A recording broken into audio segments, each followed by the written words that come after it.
Voilà, heureux de vous retrouver encore pour cette nouvelle journée. J'espère que vous allez bien. Que Dieu vous bénisse du moins. C'est ma prière pour vous aujourd'hui, qu'il vous accorde de voir vos projets réussir, à condition que ce soit aussi ceux du Seigneur. Mais une chose est certaine, le Seigneur veut votre bonheur et votre paix. Alors, soyez bénis dans tout ce que vous allez entreprendre. Que Dieu soit avec vous. J'aimerais revenir avec vous dans le texte qui concerne Caïn et Abel, ce texte tragique du premier meurtre de l'humanité concernant un homme. J'aimerais relire avec vous le 4e chapitre du livre de la Genèse, pas tout le chapitre, rassurez-vous, les versets rapidement, uniquement les versets 10 et 11. 10 et 11. Donc rappelez-vous, Caïn vient de tuer son frère Abel, et il dira à Dieu, mais suis-je le gardien de mon frère? Nous lisons la suite, Dieu répondra, mais qu'as-tu fait? La voix du sang de ton frère crie de la terre jusqu'à moi. Maintenant, tu seras maudit de la terre qui a ouvert sa bouche pour recevoir de ta main le sang de ton frère. Et quand tu cultiveras le sol, on peut lire la suite, il ne te donnera plus sa richesse, tu seras errant et vagabond sur la terre, etc., etc. Bon, j'aimerais que nous puissions aujourd'hui nous arrêter sur cette vérité que le sang d'Abel crie de la terre jusqu'au ciel. Ça veut dire quoi? Ça veut dire que toute forme d'injustice crie jusqu'aux oreilles de Dieu. Dieu entend les cris de celui qui subit, qui supporte l'injustice. Dieu entend tes cris, mon ami. C'est sa parole pour toi aujourd'hui. Dieu entend tes cris. Dieu demande à Caïn, comme on l'a lu, mais qu'as-tu fait? Quelle horreur as-tu commise? Car Dieu entend le sang. Il y a une odeur particulière à l'injustice qui est là. Et Dieu entend. Mais ce n'est pas juste le sang d'Abel que Dieu entendit à ce moment-là. Mais c'est aussi le sang de tous les descendants d'Abel. Je m'explique. Le Talmud, le commentaire juif, dira ceci. Celui qui détruit une seule vie détruit le monde entier. Pourquoi? Parce qu'en parlant du sang d'Abel, comme Dieu le dit, le sang de ton frère crie de la terre jusqu'à moi, ce terme, ce mot sang est employé ici au pluriel. Au pluriel. Il n'est pas là simplement question du sang d'une personne, du sang d'Abel, mais il est question du sang d'Abel et de tous ses descendants qui ne pourront pas voir le jour à cause de ce meurtre, à cause de ce péché. Dieu entend tes cris. Vous savez, souvent quand un malheureux crie, il ne crie pas que pour lui-même. Il crie à l'injustice, il crie au mépris, il crie face à ses problèmes, à ses difficultés, à ses souffrances. Mais ce n'est pas que lui qui crie, c'est tous ceux qui l'entourent. C'est toutes ces personnes de sa famille proche qui souffrent avec lui. Quand il m'arrive d'être malheureux, de souffrir, je ne pleure pas simplement sur ma situation, mais sur le fait que cela va automatiquement aussi toucher mon épouse, mes enfants. Et je pleure pour eux, en disant, mais pourquoi doivent-ils subir cela? Dieu entend tous ces cris. Dieu entend tous ces cris. Dieu entend le sang, Dieu entend les blessures, que ce soit physiques ou morales. Dieu entend les douleurs de celui qui est méprisé, de celui qui crie jusqu'à Dieu. Dieu entend les cris, mon ami. J'aimerais te dire que Dieu entend tes cris et même tes larmes sont une prière qui monte jusqu'à lui et aucune de tes larmes n'est laissée à terre. Dieu les récolte, Dieu les entend. Y a-t-il des gens qui ont cherché à te détruire, à détruire ton témoignage, à détruire ta vie, ta réputation, ton ministère? Y a-t-il une forme d'injustice qui est là? J'aimerais te dire, Dieu voit, Dieu entend, Dieu sait. Quelques versets pour toi aujourd'hui. Psaume 40, verset 2. Le psalmiste dira, j'avais mis en l'Éternel mon espérance et il a entendu, écouté mes cris. Amen. Le psaume 34 et au verset 7e, que vous connaissez, lorsqu'un malheureux crie, l'Éternel l'entend. et le délivre de tous ses ennemis. Et un peu plus loin, au verset 17 jusqu'au verset 20e, il est écrit « L'Éternel tourne sa face contre les méchants pour retrancher de la terre leurs souvenirs.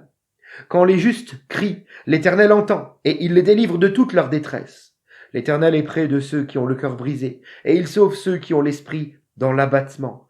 Le malheur atteint souvent le juste, c'est vrai, mais l'Éternel l'en délivre toujours. » Et toujours, il le dit lui-même. Alléluia.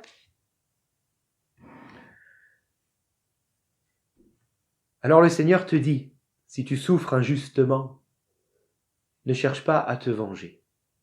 Ne cherche pas à te venger. Tu es plutôt appelé à te réfugier en Dieu. Et ainsi, par la grâce de Dieu, dans sa présence, à puiser en lui la force nécessaire, certes pour ta journée qui vient, et ce, à chaque jour, mais aussi la force nécessaire pour pardonner à ceux qui t'ont offensé. Et même pour aimer tes ennemis, tout comme Christ a pu le faire. Ne te venge pas, ne sors pas la grosse artillerie. C'est tout ce que l'ennemi de ton âme aimerait te voir faire. Car s'il te voit agir de la sorte, il saura que tu es en train de glisser, de chuter, et alors il voudra venir pour mettre le coup de grâce. Non, choisis la vie. Choisis la vie. Viens au Seigneur, rappelle-toi Jésus à la croix. N'a pas cherché à se venger sur tous ceux qui l'ont méprisé, sur tous ceux qui l'ont fait souffrir et mis sur la croix, sur tous ceux qui se moquent. Non, il dira plutôt, Père, pardonne-leur. Ils ne savent pas ce qu'ils font.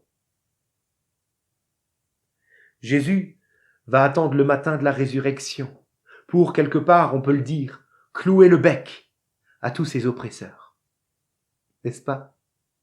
De la même manière, tu es appelé en tant qu'enfant de Dieu à attendre ton matin de la résurrection, car Dieu va s'occuper de clouer le bec à toutes celles, à tous ceux qui te veulent du mal et qui ont été injustes avec toi. J'aimerais te dire, Dieu sait, Dieu voit, et Dieu t'appelle à attendre le matin de la résurrection. Le Dieu de justice se lèvera le dernier, nous dit la parole de Dieu, et il se lèvera lui aussi le dernier sur ta vie. Ses balances à lui sont justes. Elles ne mentent pas. Et il rendra justice de façon juste, pleine et entière. N'est-il pas dit dans la parole, « À moi la vengeance, à moi la rétribution, dit l'Éternel. » Alors, attends ce jour de ta résurrection, ce jour où Dieu va te faire justice. Attends-le. Mais non pas en étant passive, mais viens à ton Dieu. Puise cette force en lui de pardonner et d'aimer, afin que, dès aujourd'hui, tu puisses tout à nouveau vivre de la vie de Dieu et ne plus survivre avec toutes ces pensées d'injustice qui sont là. Non, choisis la vie. N'est-il pas écrit dans Matthieu 5, verset 10 « Heureux ceux qui sont persécutés pour la justice, car le royaume des cieux est à eux. » Autrement dit, je comprends au travers de ce verset-là que lorsque je suis persécuté à cause de la justice, non pas à cause d'une erreur que j'aurais faite, lorsque je suis persécuté parce que je suis juste, alors je peux être heureux car le royaume de Dieu est pour moi. C'est-à-dire que je peux venir à Dieu et épancher mon cœur, crier ma douleur et en contrepartie recevoir le royaume de Dieu qui me donne un regard neuf, un esprit nouveau, capable de me relever, de vivre pleinement, entièrement, la vie selon Dieu, en pardonnant, en aimant et en avançant à la suite du Christ. Oui, le royaume des cieux est réservé, en particulier, à ceux qui crient à Dieu, car ils doivent supporter l'injustice. Si c'est ton cas, mon ami, le Seigneur te laisse aujourd'hui cet encouragement. Il entend tes cris, il entend tes larmes, il connaît ta situation. Il a promis d'être celui qui te fera justice. Mais en attendant, jouis du royaume des cieux qui est pour toi. Épanche ton cœur, crie ta douleur et reçois la force du Seigneur, celle-là même qu'il te donne depuis la croix, en te disant « Pardonne-leur, ils ne savent pas ce qu'ils font » et attends ton matin de la résurrection. Seigneur, je prie donc que tu bénisses en particulier toute personne qui entend ce message et qui passe en ce moment même par des cris, des douleurs, qui souffrent à cause de l'injustice, à cause peut-être de personnes qui leur veulent du mal, qui leur ont fait du mal, qui témoignent faussement contre eux, qui viennent détruire leur réputation, leur image, leur nom. Peut-être des gens qui souffrent injustement à cause d'une maladie, en disant mais ce n'est quelque part pas juste, pourquoi moi, etc., etc., etc. Seigneur, je prie pour toutes ces personnes, que tu les aides à venir à la croix, pour trouver, Seigneur, cette force qui ne se trouve qu'en toi seul, Jésus. Celle de pouvoir pardonner, lâcher prise. Ne pas chercher à sortir l'artillerie lourde pour se venger, mais plutôt à chercher la paix, le repos de la foi, l'amour de Christ, le baume divin pour pardonner, pour aimer, pour prier même en faveur de ceux qui nous persécutent. Je prie, Seigneur, que chaque personne puisse quitter ce temps de méditation quotidienne aujourd'hui en ayant choisi la vie et non plus la survie. Oui, ton royaume est pour ceux qui sont là devant toi maintenant, qui crient, qui épanchent leur cœur et qui veulent recevoir ta paix et ton pardon. Amen. Que Dieu vous bénisse et à demain.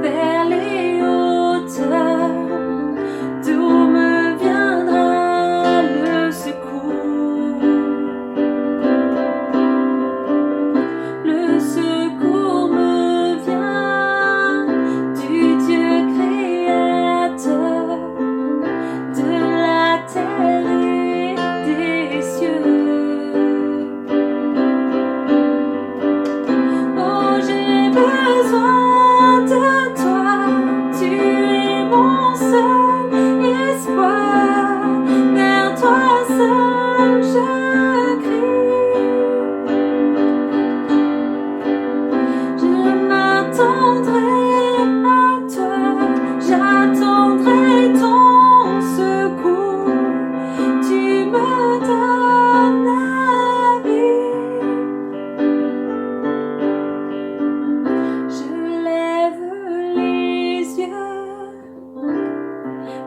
les hauteurs, d'où viendra le secours?